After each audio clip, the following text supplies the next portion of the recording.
it was crazy. Lost by Yeah, Mhm. yeah, the loss of toes.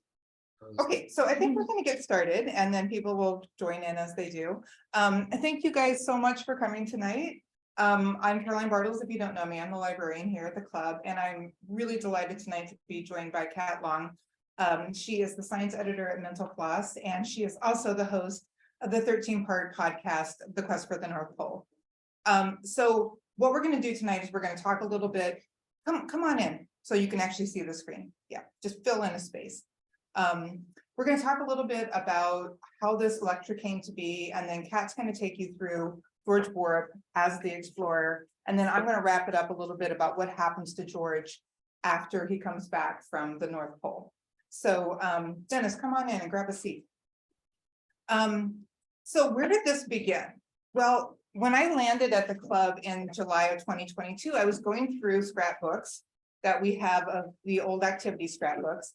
And I came across this activity card from 1904 of Robert Peary speaking at the Yale Club.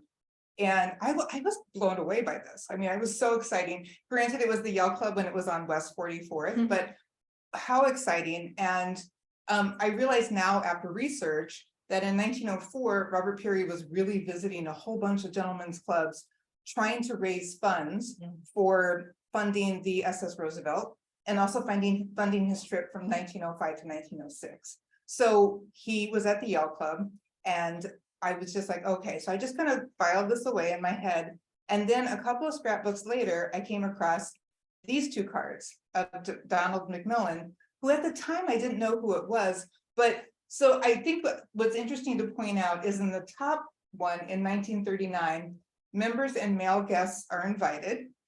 And in 1944, when Donald McMillan comes again, ladies are invited. So I just thought that, baby steps. We're making baby steps.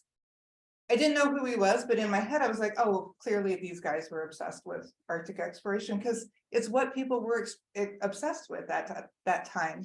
We also had, as I discovered, this amazing collection of first editions of various books about the poles. So now I'm going to talk about how Kat and I ended up together. Of course, after I found this, I ended up getting a research request from a woman who wasn't even associated with Yale, but she said I had a great grandfather and a great uncle who were at Yale sometime around 1907, 1908, 1909. And as I started looking at the class books from 1907, what I've learned to do is really look at the back of the class books, like especially the years, not the class book itself, but the years that come after.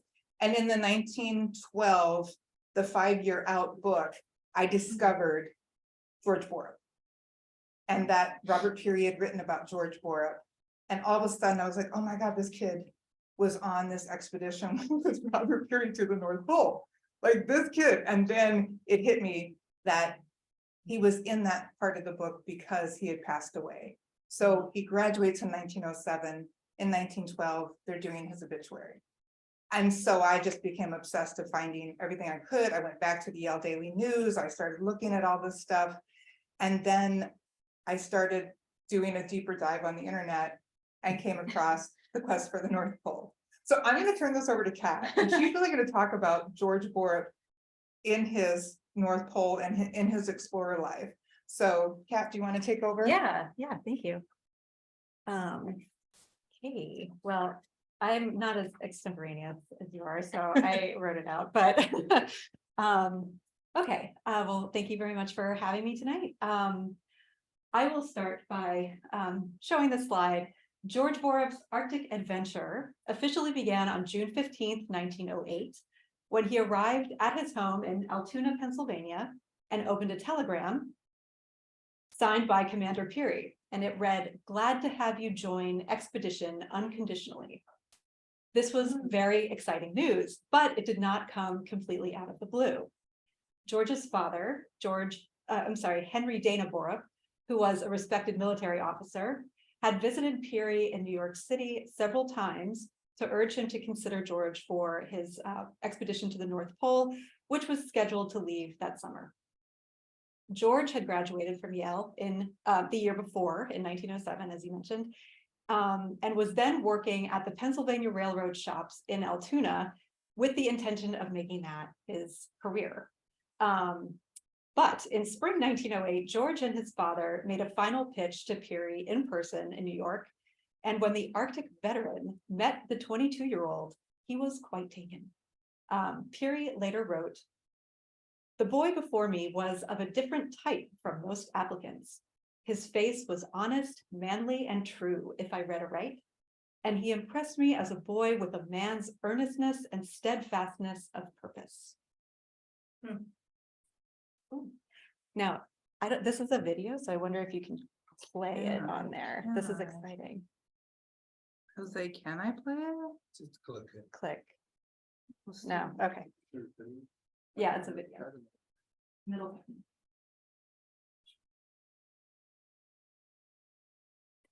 I'm sorry, I knew this was gonna happen. My mother's video.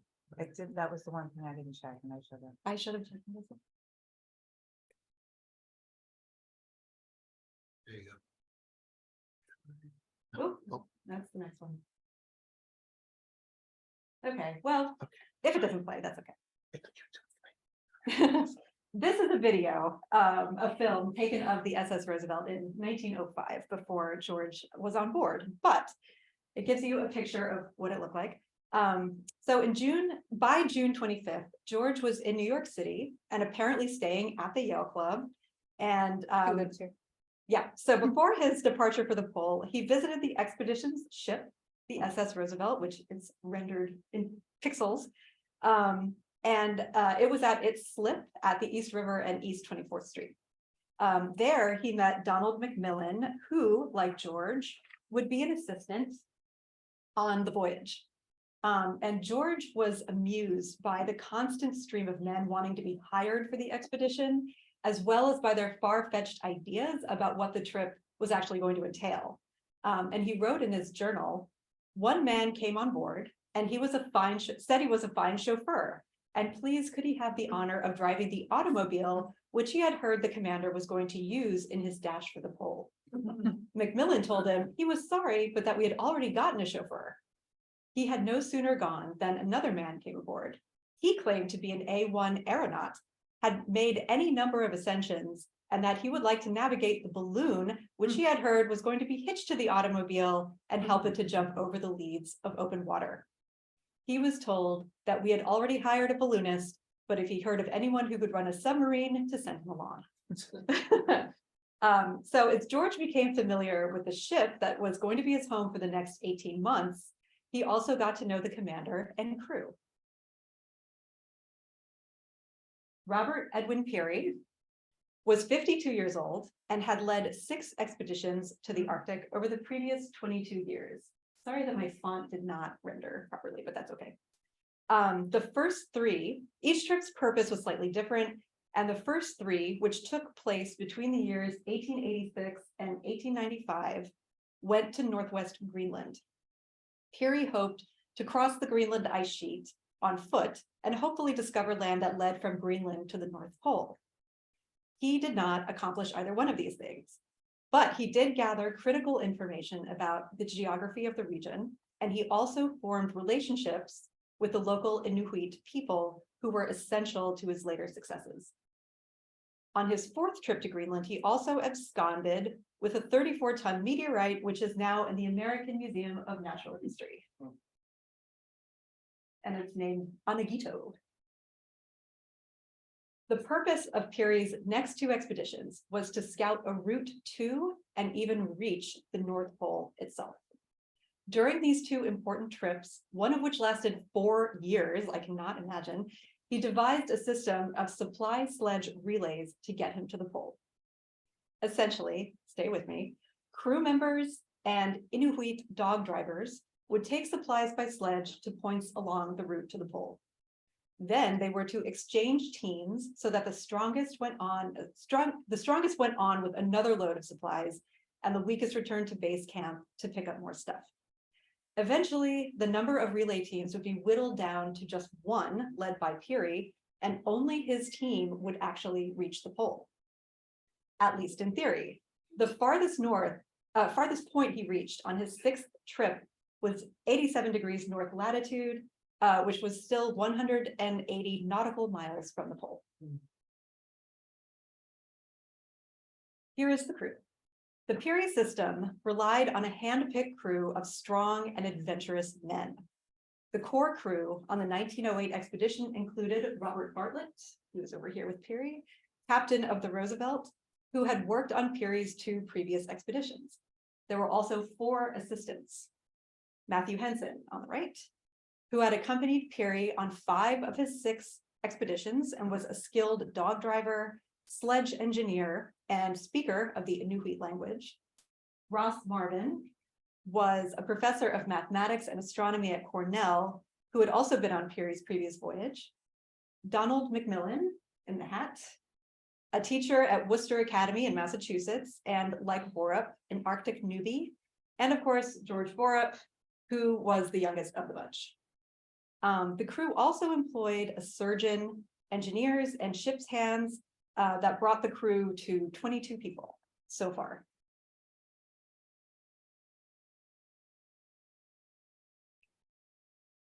The Roosevelt left New York on July 6, 1908, and despite a brutal heat wave, which is kind of ironic considering where they were going, thousands of people turned out to see them off. They traveled along the coast of New England to Newfoundland, and then sailed up the western coast of Greenland there. They reached Cape York, a promontory that signaled their entry into the high Arctic on August 1st. From there, they sailed about 225 miles north to a village called Etah, where Peary hired about a dozen Inuit men to drive the sledges, build igloos, and assist in the relays. Their wives were hired to make fur clothing, and also their children came along. So with Peary's crew from New York, a total of 69 people crowded onto the Roosevelt, and there were also 230 sled dogs on board. So you can imagine. Yeah. Okay. While in Etah, Borup, McMillan, and a sailor named Dennis Murphy went on a memorable walrus hunt.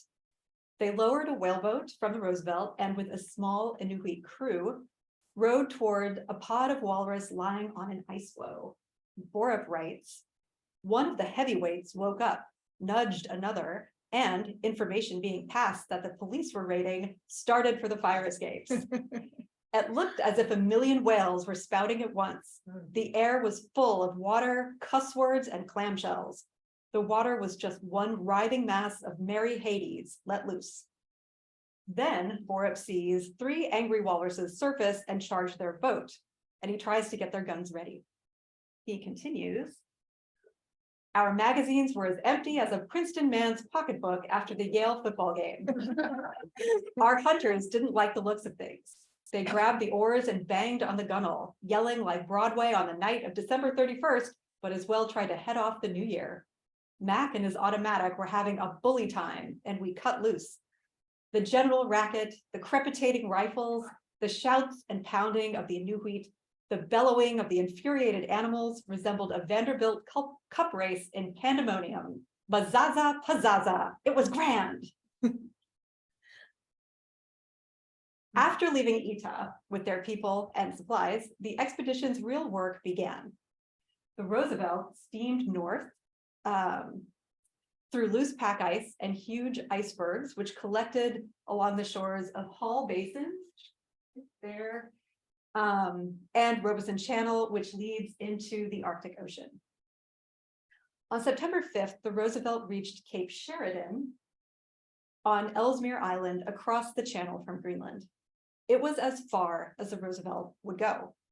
Peary planned to leave the Roosevelt there and over the next 6 months, ferry their gear by sledge about 90 miles west to Cape Columbia, the northernmost point in North America.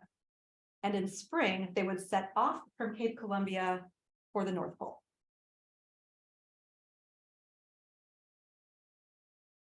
In September and October, before the polar night shrouded the Arctic in 24-hour darkness, Borup and McMillan learned how to drive dog sleds. Borup was paired with a driver named Onwagibsu and his team of 11 dogs, which pulled a sledge stacked with 400 pounds of gear. Onwagipsu got the team running, then dropped off after a quarter mile to let Borup take the lead. Borup wrote, "Soon the dogs began to go slower and slower. I wasn't wise to the Inuit vernacular as applied to dogs, and my English the dogs didn't savvy, so when addressed, they didn't understand what was wanted, turned around as if to see who was responsible for the racket, and sat down." Borup also tried mastering the 25-foot whip used to direct the dogs as they pulled the sledge. He continued, "First thing I did was to sting myself a crack in the face. Then I knocked my hat off. On the third trial, I managed to miss myself, but hit a hunter who was passing. Next time, the lash snarled around a dog trace, and the lash, as well as some temper, was lost." He learned that a million things could go wrong when trying to drive a dog team, which made him admire the skilled drivers all the more. Sledges could break through the sea ice and go under, while the dogs could sense when no one was on the sledge and tear off into parts unknown. Their traces could get tangled and require hours to untie the knots of frozen leather, or the runners would get damaged. Sometimes the lead or king dog was challenged by a subordinate and a fight to the death ensued. But over several trips from the ship to Cape Columbia, Borup evidently became talented enough with the dogs that Peary felt confident in placing him at a crucial point in his system for the North Pole Dash.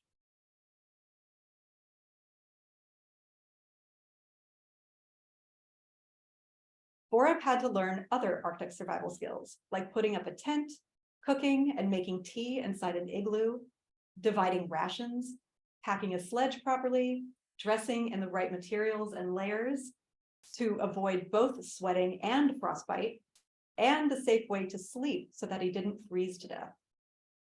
As the days got shorter, in October and November, crew members set out on hunting trips of a week or two.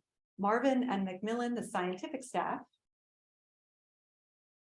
set up tide gauges and thermometers, while Borup built a photographic studio and dark room to record their expedition. Before you go on, are those color tinted or were they originally black and white? These are hand-colored lantern slides. Okay. Yeah. And here are some photos that George Borup took with his photography equipment. So photography in 1908 was difficult to begin with, but even more so when the temperature never went above freezing. Borup recalled that he had to hold his breath whenever he examined the lenses because ice crystals would instantly form on them, and subjects of the photographs had to hold their breath when the flash went off to avoid looking like they were enveloped in a cloud of mist. Borup also said that the water used to develop the film had to be fetched from a lake 1.5 miles from the ship. Just before Christmas in 1908, the temperature dropped to -53 degrees Fahrenheit, the coldest point of the winter. The entire company celebrated the winter solstice. Marvin rang the Roosevelt's bell, Henson fired shots into the air, and everyone dined on muskox steaks, biscuit, and coffee. Among Arctic expeditions, Christmas is an eagerly anticipated midpoint in the polar night. And for this Christmas, Borup led the festivities by arranging a 75-yard track on the ice and illuminating it with every lantern they had so that it resembled, as he put it, Broadway after dark. Though the thermometer was still at -23, the North Polar Athletic Club had its first meet. Foot races were held for the kids, the Inuit women who ran the races with their babies snuggled in their parka hoods, and the men of the expedition. The crew held boxing matches and a tug of war, Borup's side lost, before digging into a lavish dinner of muskox, English plum pudding, and chocolate-covered sponge cake.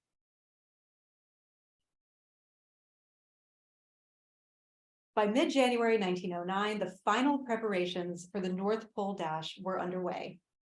Henson directed construction of new sledges and alcohol stoves. Captain Bartlett created sounding line for gauging the sea's depth. And Peary supervised every task to make sure each component of a system was made to his exacting standards.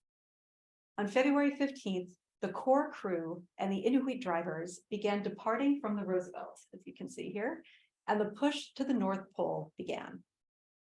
The first of the parties, led by Captain Bartlett, broke the trail with pickaxes for everyone behind him. The next day, McMillan's team left, followed by Henson, the surgeon, Dr. Goodsell, Borup, Marvin, and Peary.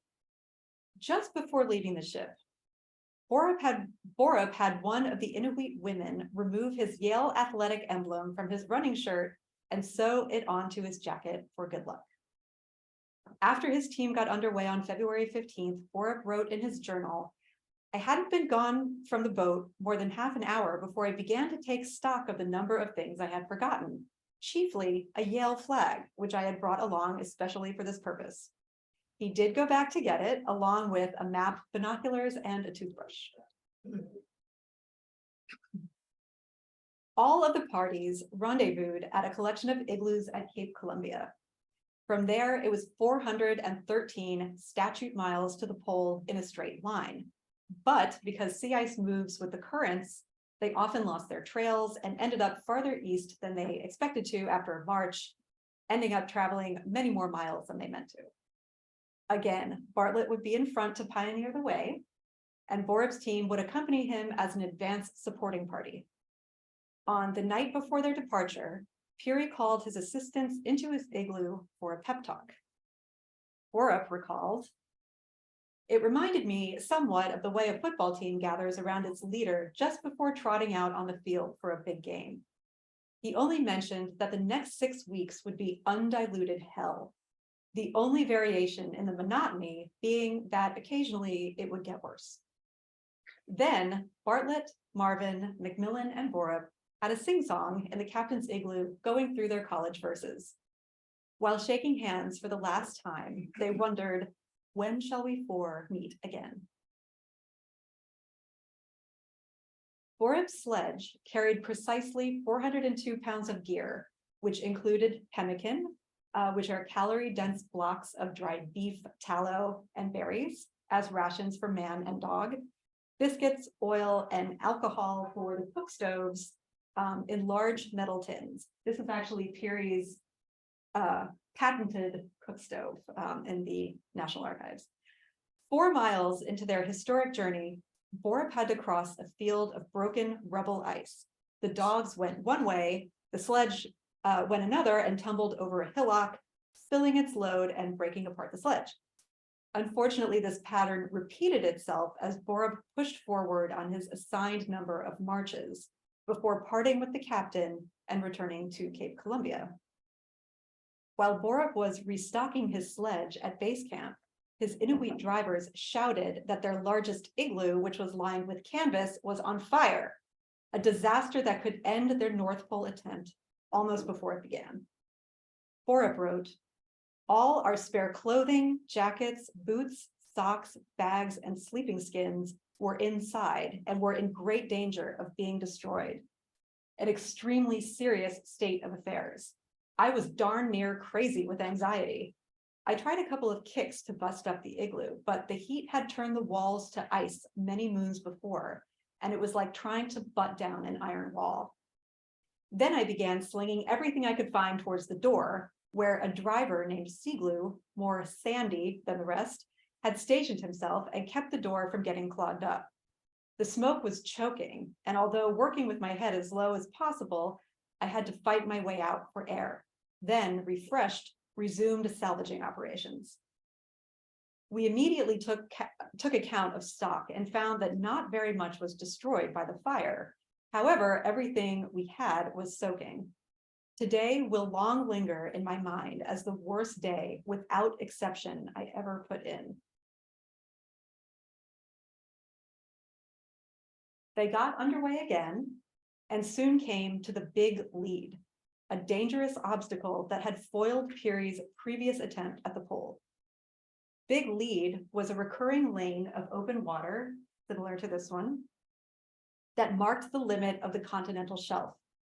In this turbulent zone, the land-fast ice and the ice of the open ocean collided with tremendous force and then spun away from each other, leaving a landscape of tall, jumbled pieces of ice woven with black lanes of bottomless sea. Every one of Peary's relay parties had to cross this Rubicon multiple times. Since Peary never brought kayaks or rafts for this purpose, there were two ways to get across. One was to wait until the two ice masses closed together, though there was no guarantee that that would actually occur. The second was to take your chances if the temperature dropped and a thin film of new ice formed on the water, creating a translucent bridge that rippled underfoot. Borup's team had been joined by Marvin's at this point, and both were held up by the big lead on March 5th, knowing all the while that their delay. Oops, uh-oh. Okay, sorry, one sec. Could destroy Peary's finely tuned system. Without the food and fuel that Borup and Marvin carried, the relay parties ahead of them would need to turn back early. Peary's long nurtured dream of achieving the pole was in Borup's and Marvin's hands.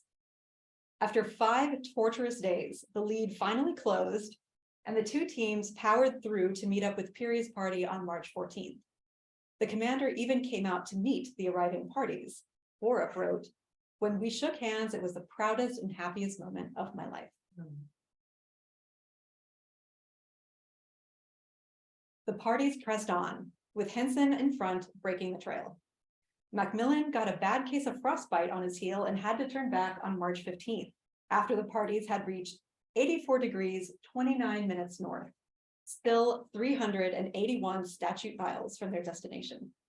The remaining parties were led by Henson in front, then Bartlett, Marvin, Borup, and Peary.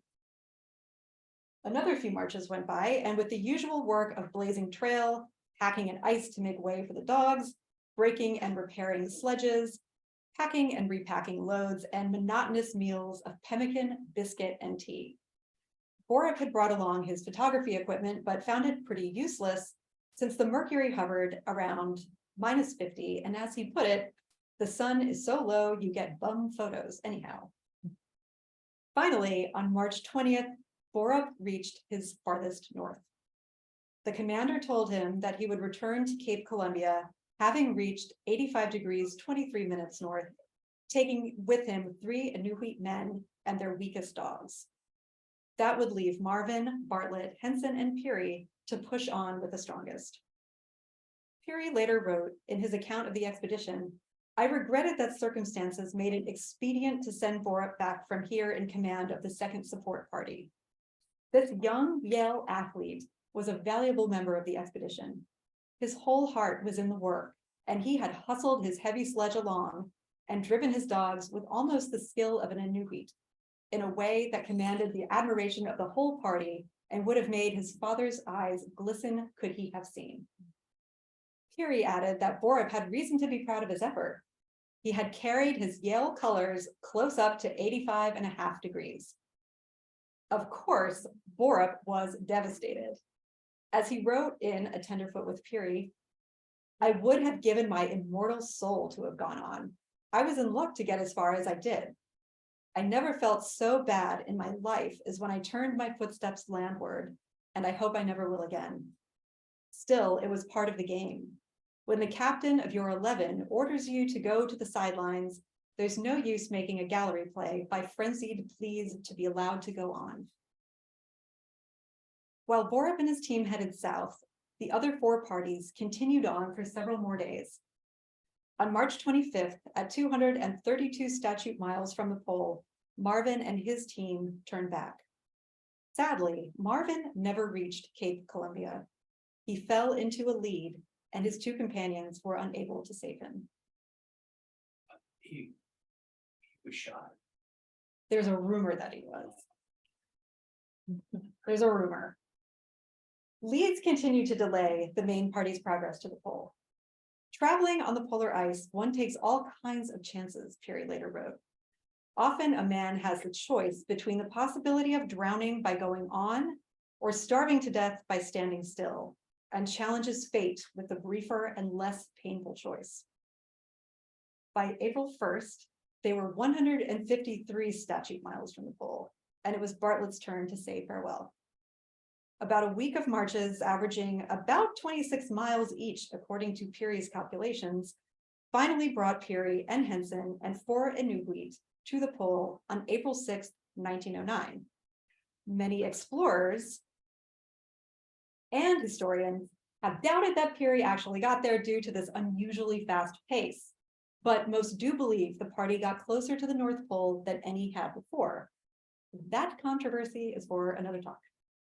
That is a whole thing. After celebrating with photos at the pole, they turned around the following day and arrived at Cape Columbia on April 23rd. Meanwhile, with Marvin gone, Borup took his place on a planned expedition with Macmillan to the northern coast of Greenland.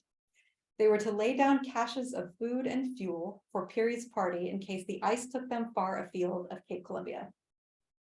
Borup would also assist Macmillan in his scientific work, effectively becoming the expedition's tide surveyor. Whether he realized it or not, this was Borup's first turn at co-leading an expedition, and he had to be sure that the supplies of food, fuel, and everything else were sufficient, otherwise they might not make it back.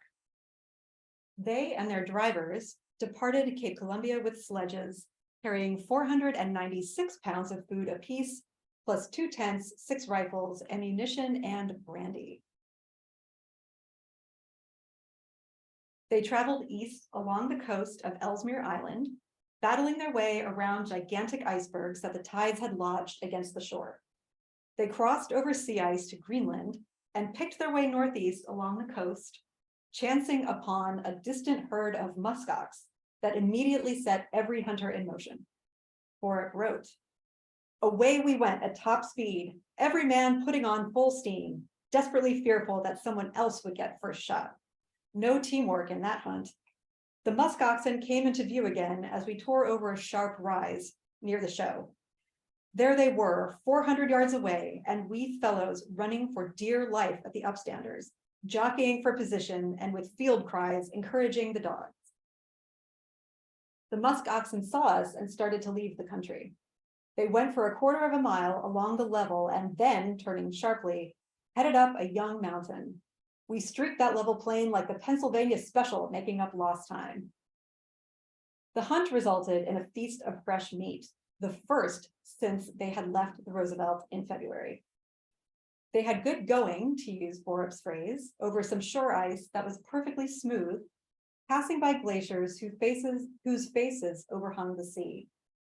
Black cliffs interspersed with white snow and bluish ice made a breathtaking picture that Borup recorded as the most beautiful of the expedition. Soon, the party arrived at Cape Morris K. Jessup, the northernmost point of mainland Greenland, which Peary had named for his chief benefactor on an earlier expedition. Then a messenger appeared bearing a letter that said Peary and his whole party had returned to the Roosevelt, so the food depots were no longer necessary. But between their regular tidal observations at the Cape, Macmillan, Borup, and the Inuit hunted muskox, took photos, and explored the coast. They even stumbled upon pieces of the sledge Peary had taken on his first crossing of Greenland's ice sheet in 1900. And because nothing goes to waste in the Arctic, they used the wood to repair their own sledges. Their final act before departing for the ship was to decorate the stone cairn, right here, that Peary had built there with all their flags, including the ones for Yale and Macmillan's alma mater, Bowdoin College. They arrived back at the Roosevelt on May 31st. Borup hustled aboard to congratulate the commander on winning the 4 centuries race to the pole. The Roosevelt began steaming for home that summer, and though the journey signaled the end of Borup's explorations at that time, he was already gathering ideas for his next expedition. For example, this is his journal.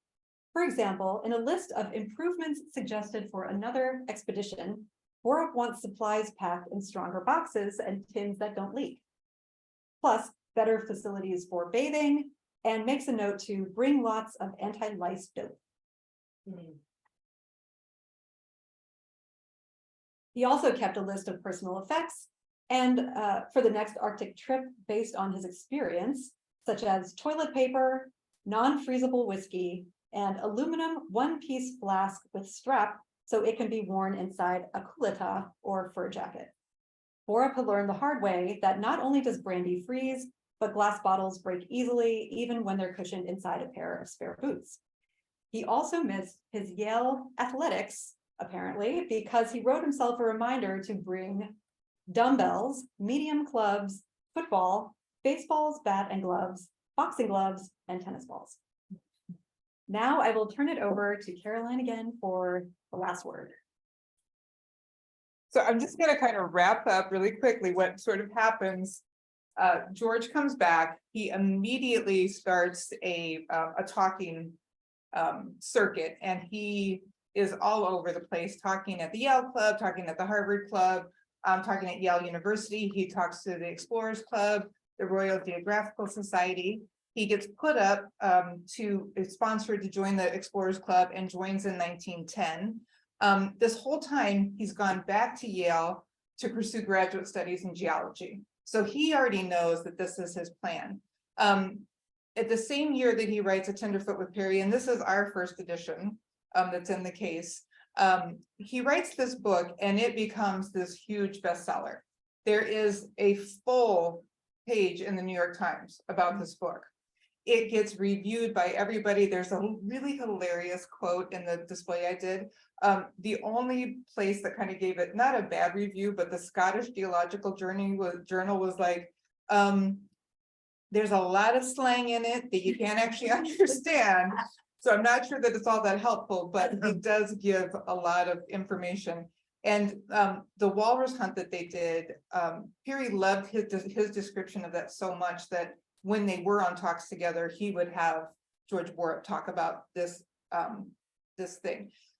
This book ends up on reading lists for years. All my research takes you all the way into the 1940s and 50s, where it was still showing up across the country, Illinois, Connecticut, Minnesota, on reading lists. It shows up on a reading list about character development for young people. So this becomes this thing, and it stays in print, and you can actually still get it. You can go on and they have reprints of it. So it's really fun to read through if you get a chance to look at it. So good. That same year in 1911, he gets hired by the American Museum of Natural History as an assistant geologist. And at this point, Donald McMillan is thinking to himself, what's my next exploration going to be? Where am I going next? In the process of this, he talks about Crocker Land, which is this part of Greenland that Peary had seen in 1906, but hadn't been explored yet. So he decides to pursue this, reaches out to George Borup and says, I'd really like to do this. And Borup says, hold off. If you can just hold off a little bit, I can get the American Museum of Natural History to help fund this, which they do. They end up funding it along with Yale University, along eventually with the Royal Geographic Society. And in the process of that, George Borup and Donald McMillan end up raising a ton of money. Like you can go back through letters that Henry Asia Minor ends up being sort of their secretary for this. And they end up raising about $35,000 from this. They're totally set to go. In the meantime, he's still talking. The book is making money for them. They are only months away from taking off on this trip when on March 28th or April 28th, I'm sorry, George Borup and Sam Case die in a canoe accident on the in the Long Island Sound.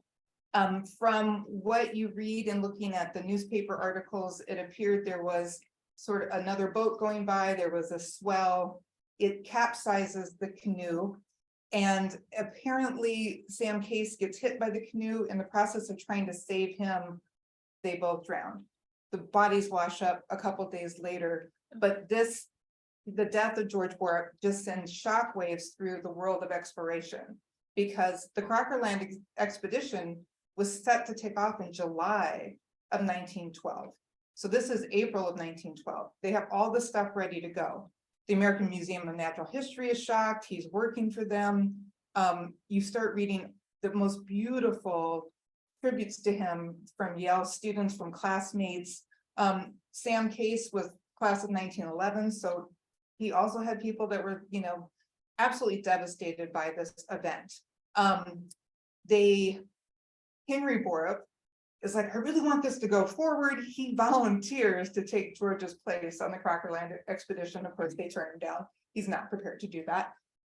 But with the American Museum of Natural History says, let's hold off for a year. In the process of that, they hold off. Donald McMillan is made the lead on the Crocker Land Expedition when they take off, and he writes about it in his book, 4 Years in the White North. They devote and they honor him by naming the expedition sort of after George Borup. They do it in his honor. If you're in Greenland, there's also a fjord named after George Borup. He is this person who would have gone up to do amazing things. And Robert Peary writes about him and you can see it in the class book, of his death, which came as a stunning shock to us all. I can say nothing. It was one of those things which make us doubt and question the wisdom of any alleged overseeing of directing power. His life has shown that with clear brain, clean body, a brave heart, and inability to recognize defeat, a young man may select his own prize in life and ultimately win it. In no assignment did he fail. His word was an invaluable factor in the winning of the North Pole for the United States. And no one of the splendid fellows who helped make success possible stood closer to my heart than George. In the midst of their sorrow, his friends and relatives have cause for congratulation and pride in the fact that ending a clean and earnest and stainless life at 27, he actually wasn't quite 27 yet. Borup had already run a reputation and a place with many men only twice his age, and after long years of hardest work and sacrifice.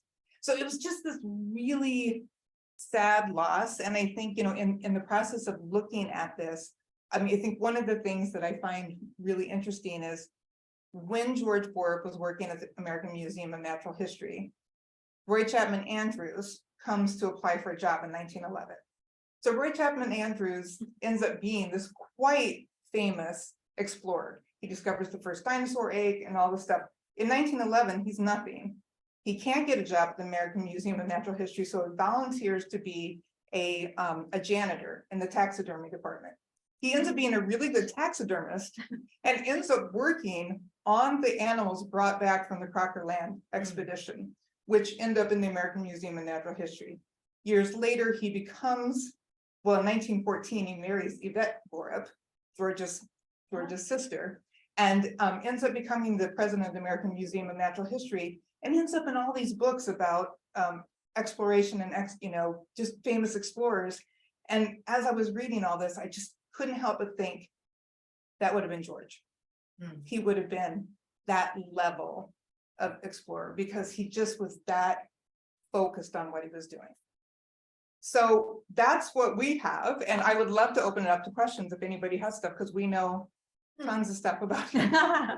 So if anybody has questions, feel free to ask. Yes.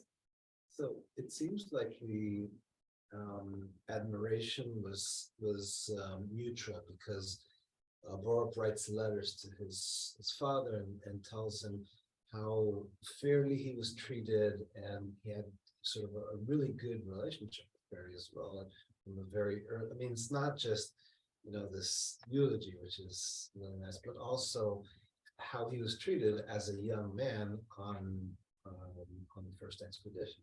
Well, I think if you have a chance to look at the display cases, both Donald McMillan and George Borup were huge fans of Robert Peary, and Robert Peary felt the same way about them. I think the sort of hard part about this last expedition is it is where the breaking point with Henson happens.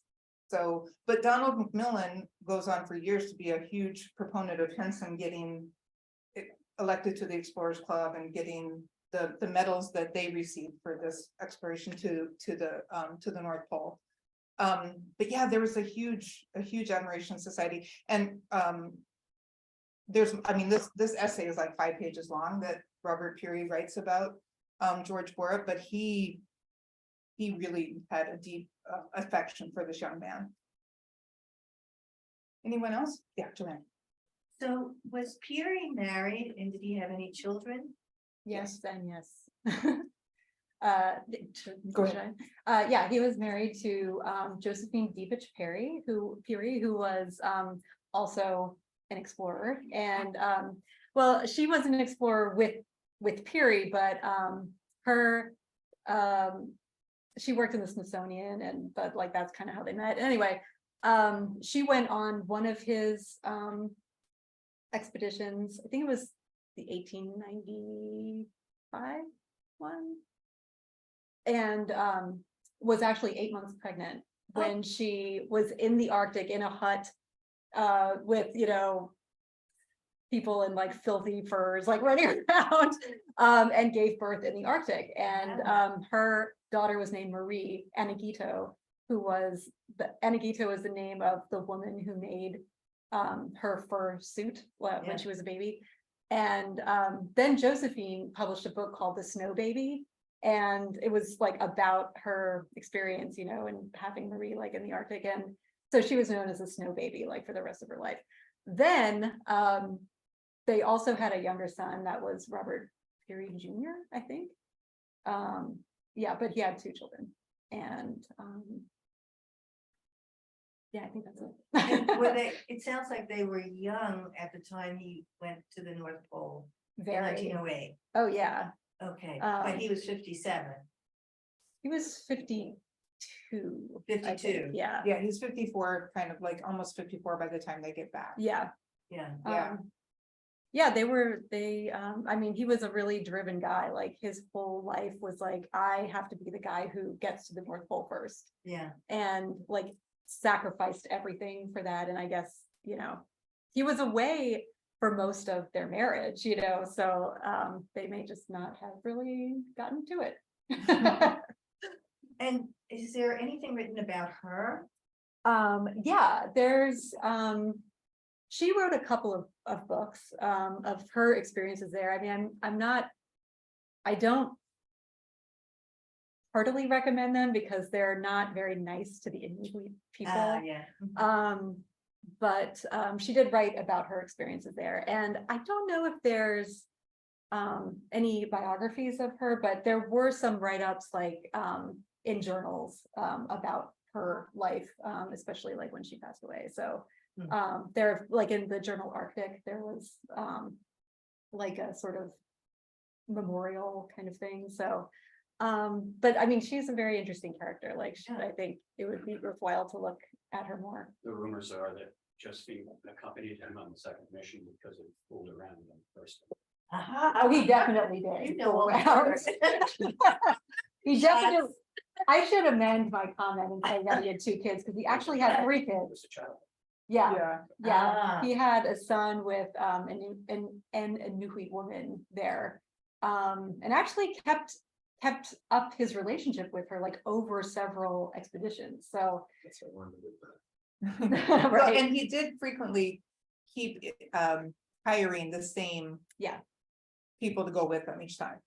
And so the 4 Inuit who come with him to that final moment when he gets to the pole, those were people that had been with him on the previous expeditions. Yeah. Yes. Well, what's the history with the expedition club? Was it modeled after sort of the Geographic Society in London? The Explorers Club? Yeah. Yeah, that I'm not as familiar with. I just know that all these people end up there. And when I reached out to the Explorers Club talking about this display I wanted to do, they sent back this folder with 104 pages of stuff, more letters that I read through all of them, but I couldn't put them all out. But they were just so lovely because he keeps talking about Yale in them, right? Like what are the people back who are still in school doing, but also kind of telling what he's doing. And he has like a 10-page one about the walrus fight. I mean, there is this moment that Donald McMillan talks about where the sledge that Borup is on is going into the lead, like the dogs are going in, and Borup is like, I am responsible for this. I got to get this thing and he just reaches in and yanks the whole, well, all the dogs out of the water. It's like superhuman, and all the other guys were like, oh my God. Like, but he was like, I cannot fail.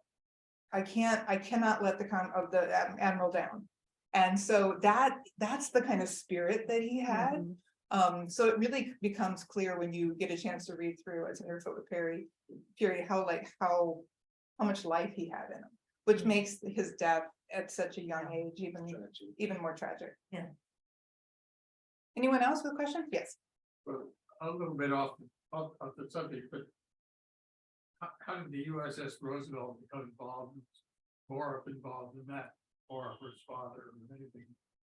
So Teddy Roosevelt was super behind Peary and this whole quest for the North Pole. So he ends up coming with him. He's actually on the boat the day they're leaving. Like, he comes to say goodbye to them and wish them well. And it's this huge point of pride that it's named after Teddy Roosevelt, because he was such a huge supporter of what Peary was trying to do. And then it goes on to, there have been numerous SS Roosevelts that each time one of them kind of like had to be decommissioned, a new one was put in place. What's sort of interesting about so Henry Borup ends up making a bequest to the university when George dies, that he wants all of the royalties from the book to go to the university. And so for years, like through the treasury accounts I can find, just from 20 to 27, he gives about $76,000 in today's money to the university from the sale of A Tenderfoot with Peary. Wow. Yeah. To Yale. And he's very determined that there be a fellowship named in George's honor. Going through all the stuff with the archivist at Yale, it was talked about a lot. The people from the class of 1907 also tried to raise money for this. It looks like that money was sort of funneled towards the Crocker Land Expedition instead. I do know, because the Yale archivist sent to me, when Henry Borup dies, in his will, he says that he wants the flag, the banner, the Yale banner that George took to the pole to be given to the Yale Club. And he also wants the Arctic animals that had been brought back by George to come to the Yale Club. We don't have those. I don't know where they're at. I do know that the Yale banner, if you're at Yale in the trophy room in the gymnasium, I don't know enough about Yale, but there's a trophy room, and you can see it in 1941. They write about it in the Yale Daily News, that banner is still there. But the Arctic animals, I don't know. There's this part of me that wants one of those, that moose or whatever that's down in the tap room to be one of those, but I doubt if it is. But so when Henry Borup dies, he actually dies in debt, and the university decides to not pursue any more connection. So I don't know if any more from royalties ever ended up going to the university, which would be a shame. But as far as I can tell, no fellowship in geology was ever named after George Borup. It's too bad. Which is really too bad. Yeah. But it is like Lacey Flint from the Explorers Club said. She said, it's just a shame that George Borup is not a household name, because he would have been that kind of explorer that everybody read about. Any other questions? All right, well, thank you guys so much for coming. This was, I think you can tell I was very passionate about this young man. But I do want to thank you guys for coming to our final happy hour for the mind of the season. We're taking a break for the summer. We're coming back strong in September. Dave Richards, who I love to use this book as a prop when we're putting this thing. So Dave Richards, who wrote Skull and Keys, he's got a new book out called I Give These Books, about the history of the Yale Library. So he'll be with us in September to talk about that book. But we're putting together our whole, it's really our goal in the library committee to have the whole schedule set out from September to March, or September to May. So we're really pursuing speakers right now. If there's anybody that you can think of that you think would be sort of fitting for what we sort of do with Happy Hour for the Mind, feel free to reach out with that information. We also are going to continue with Tea and Talk, and next month on what would normally be our happy hour for the mind night, we're gonna bring back with something that I've wanted to continue to do since I found it in the archives. They used to have a concert series. And from 1939 to 1947, I was like, if they could do it during World War II, why can't we do it right now? They used to do a concert series. So on June 14th, we're gonna have a quartet playing here in the library. And hopefully that will be the kickoff to a music series that continues. The Yale News. No, they're just some people who are professional musicians, sort of, but they're also like doctors, lawyers and stuff. They just love playing together. And Orchestra like that. yeah, so we're gonna tap into all of that. Because we really would love to bring this back to life with a bunch of music and just joy.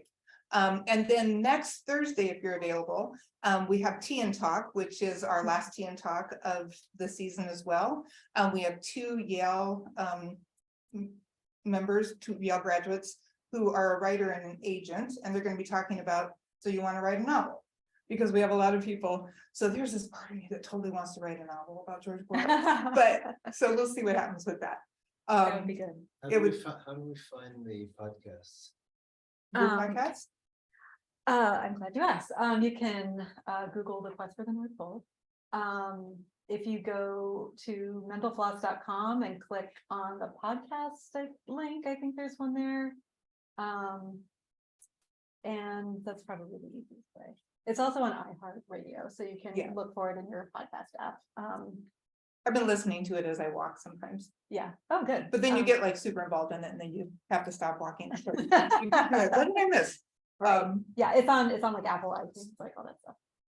And it really talks a lot about the relationship also between Peary and Henson and, you know, how sort of fractured that became after, after they got back, which is really sad. Yeah, it is.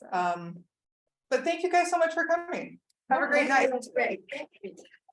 Oh my God, it's, Kudos for the passion. It's You great. know, that's